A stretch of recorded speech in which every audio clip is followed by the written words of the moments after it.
Down here, oh, I'm gonna take a dump from my deck to the graveyard, my man. What are you doing with that?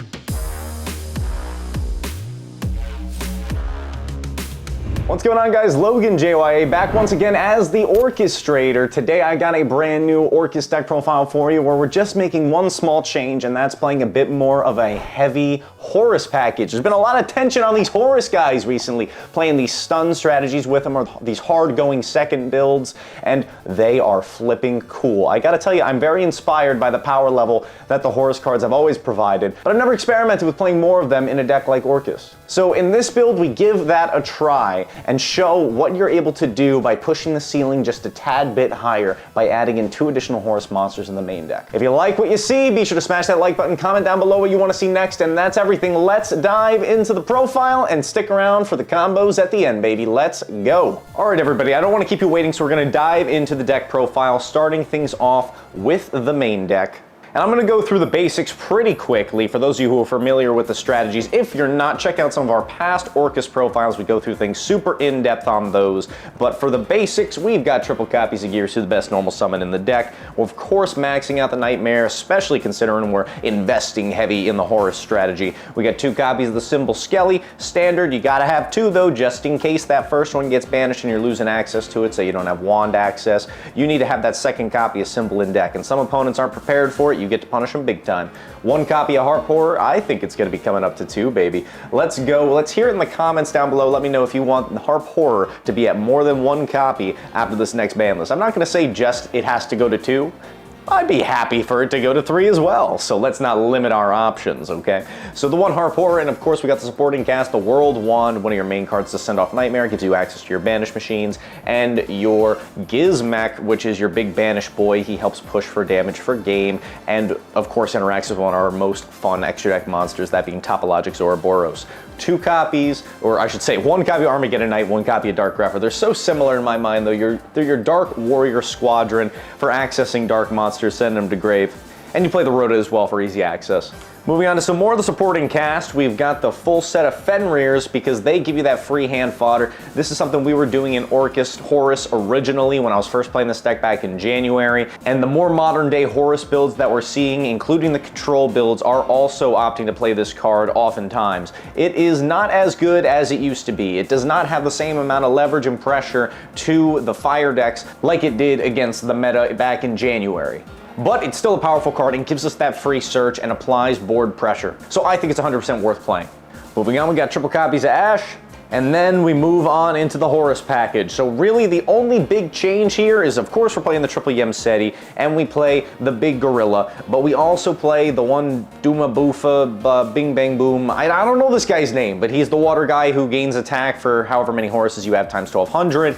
And then Mr. Targeting Protection guy, I think that's what he does. I don't know, he's 2500 though, sometimes that is relevant. But they're all level 8s and they're big bodies, and you use them to push in for that big damage or to make rank 8s. And that's what the Horus control strategies are doing. They're putting up rank 8s to leverage things out of the opponent's extra deck or put up a safety net, and then they're investing in a Floodgate monster, something like a Vanity's Ruler, a Light and Darkness Dragon. We're doing something a little bit different here. We're using these rank 8s to insulate our plays, ambush our opponent's extra deck, or we are using them as that safety net to back up our Orcust strategies.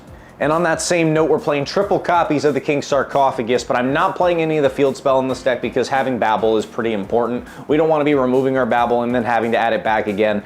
So frankly, it doesn't make a whole lot of sense to play it in this build, and although there is new support out for the Horus monsters, even though we're not playing it in this deck is still very inspired by the more modern Horus builds we're seeing other people play right now. Moving on, we got triple copies of Droplets, still a very powerful going second card. Triple copies of the Talent Baby. Talent is one of your best going first cards. Look at that hand, take advantage of the knowledge, or use it to bust through your opponent's interruptions when you're going second. 1 copy of Call by the Grave, 1 Rhoda, Foolish Burial. Oh, I love seeing this card. It feels pretty filthy when you see this one. 1 Orchestrated Return for the draw power, going with the Orcust engine, as well as our Orchestrated Babel. The main field spell, of course, you're going to want to be keeping this up 24/7, 365, because this is what makes all your Orcust monsters effects quick effects. And of course, like, it depends on the situation. We've done more in-depth combo tutorials on this deck before, so if you want to know when you should set up your Babel or when you should set up your counter trap, the crescendo, be sure to check out our ORCUST combo video on the channel. And then finally, triple copies of Imperm in the main deck because it's still one of the best hand traps we can play right here, right now. All right, that's everything for the main deck. We're gonna slide on into the extra. Starting things off, we got the 2 copies of the beautiful Galatea. I've cut it down to 2. Like I said, we can save room nowadays. You don't need all 3, okay? I was being a little too scared. 2 is enough, so that's what we're choosing to play. We also got the 1 copy of the Long Duck Dong Girsu. This powerful boy here, he helps send, he's removal, he's a Link 3 in archetypal dark. Very, very applicable, and just the fact he's a Link monster as well to make your crescendo live, just keep these things in mind, all right? Or when you're climbing into a Zoroboros, he's pretty nice for that as well. Then we got the 2 copies of the Ding Ding Ding Ding, the Ding Girsu. That's right, Ding Girsu, sending those things away, as well as being a rank 8 that you can make with your Horus monsters, and that's it for the ORCUST squad here in the extra deck. But we've got the supporting cast as well. We got our Link Karibo to go with our Girsu. We've got IP as one of our main endboard pieces, going along with IP's more expensive cousin, unfortunately still expensive. We're gonna get reprinted soon, so y'all be fine, don't worry. One, the Barricade Board Blocker when you gotta pitch those cards out of hand, but you don't have Horus monsters to do it. 1 copy of the Dark for stealing darks out of the opponent's grave, and then the big bad boy himself, Topologic Zoroboros. Oh, it's beautiful banishing boards, I gotta say. So that's it for your links and the supporting cast, and then for our X-Seed package. All right, let's just go over the basics real quick. You know this boy, he's our main insulator, okay? We don't want to lose to Nibiru, okay? We really don't. And there are times when just the ORCUST cards that you can play around or through Nib. But setting up this guy first, it feels really nice. Now, if we've got the Nib Perm, all right, they might just be a little bit better. Since we're playing a boosted Horus package, we can pair him up with the Zombie Vampire. If we have seen no access to our ORCUST package, we can summon this guy and try and reach for it. Or if we already have access and we're pitching it to fuel the Horus monsters, then we can summon the Buzz King and take a look at the opponent's extra deck. And when we do this, if we see they're playing something like a trap deck where they got to set back rows, we're going to set up our Babel board. Or if we see that they're playing something that might be main decking some powerful board breakers, oh, maybe when we want to go for that crescendo. So that's why the Buzz King is another cool option that we can choose to play. Now, if there's any other rank 8 you want to play, I encourage you to give it a try, but this is the one that I think makes the most sense, and this is the idea we've kind of lifted from those Horus control decks. I think it copy-pastes best into ORCUST, that being summoning the Buzz King, more so than something like a Giant Trainer, because the draws are only so helpful, and it doesn't really insulate you, because when you open up with your ORCUST cards, you can go for these 2 relatively safely and then use your graveyard to build your board, or you can go for this when you don't have access to the ORCUST cards, but you'll always have this layer of protection. With the Giant Trainer, you're forgoing that extra layer of protection, so I don't think it's necessarily worthwhile to play, at least not in this build. But the last X-Seed that we play is our boy Typhon, because it's a nice option to have. We want to punish people when we have the ability to do so.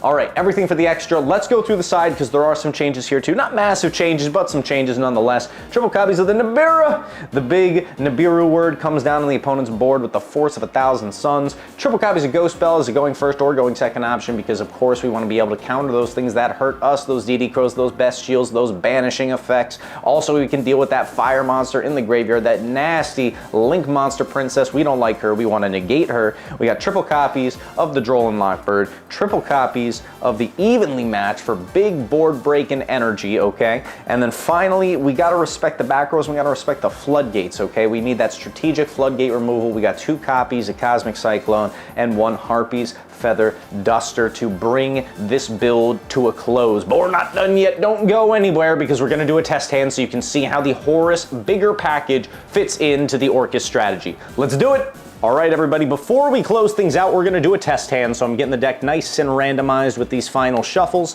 give it one more cut for good measures, and let's see how we open up. So we're starting things off, we got the Ash, an Imperm, a Yimseti, an Armageddon Knight, and an ORCUST Nightmare. I think there's no better hand to demonstrate what this deck can do than starting things off with a hand like this. So first things first, we're gonna go for that Yimseti, pitching it off with our Nightmare, the best card we could possibly pitch in this situation, and that's gonna grab us our King Sark. So now we get to shuffle it up and we get our free draw for Yimseti like so. And here we're going to draw into another copy of Ash. Hey, it's a little duplicative, but not a big deal for our intents and purposes because we can chuck it off with that King Sark. First, we're going to throw it up, and then we're immediately going to bring out that Yamseti because we don't want to pitch yet and risk this getting ogred. There's always the chance it could happen. Don't want to let it happen, okay? So we're going to pitch off the King Sark to send. Here I'll go for happy. And now everybody, I'm going to be completely honest. In this normal scenario right here, right now, I would play it safe and just go for our friend Galaxy Photon Lord like so, summoning back the Happy, overlaying it, and calling it a day there. But since we are demonstrating the power of the Horus monsters and the additional pieces of the package here, I am going to play things super duper risky. And I'm going to use that King Sarcophagus 2 more times to send from deck to grave to put our other names into rotation before we commit to the Orcus package. Now, when is there a scenario that you would want to do this? Well, of course, if you had duplicative hand traps like I showed earlier, or if you have extra Horus monsters in hand or extra Orcus cards in hand that you're really going to get advantage off of. So if you think this was like a Symbol Skeleton, a World Wand, or a Happy, or any one of these other names, we would have happily chucked them away with our sarcophagus. Wouldn't have been a big deal. But in this situation, I'm only discarding these two. Think of them as any generic blanks for the sake of our demonstration. But I think in a real competitive setting,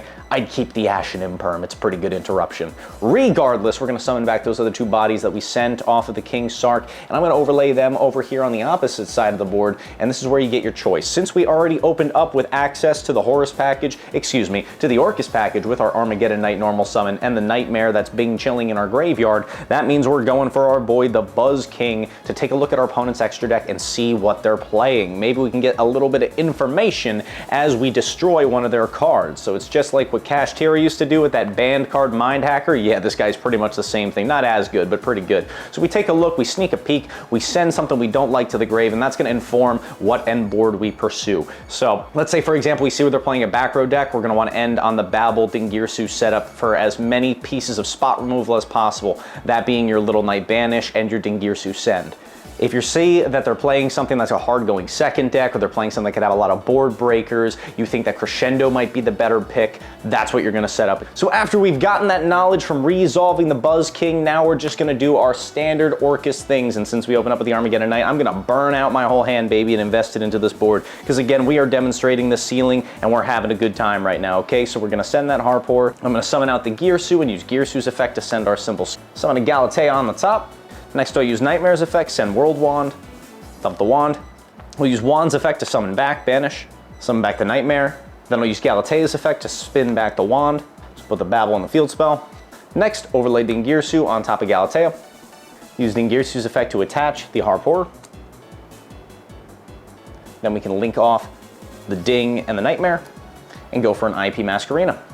Now we have another option if we wanted to. Let's say we got hit in the worst case scenario with the Nibiru Imperm. We were able to still bring back our Galatea from the graveyard during the end phase with our Symbol Skeletons effect. If we want to make the board a little bit bigger as well, we could use Symbol Skeleton while we're still in main phase to summon back a body from the grave, link it off with the Buzz King if you wanted to establish something like the Little Knight on your end board, but that doesn't really serve much of a purpose. You rather tag into it with your IP Masquerena and hold this advantage in the graveyard, at least in my opinion.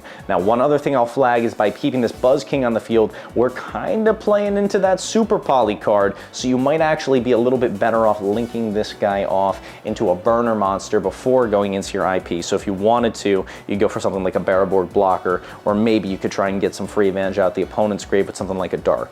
But I'm just flagging some concerns. This is still a pretty sick strategy that gives you the free knowledge of your opponent's extra deck and tells you what to do when you're establishing your Orcust end board. And of course, when things swing back around to your turn, you're gonna be slapping down all the Horus monsters that you can after you get them out from underneath your boys. But that's everything I got today, guys. I hope you enjoyed this video. If you did, be sure to leave a like. Let me know you want to see next. Logan JYA saying off. Have a great day. I'll see you beautiful people later. Peace.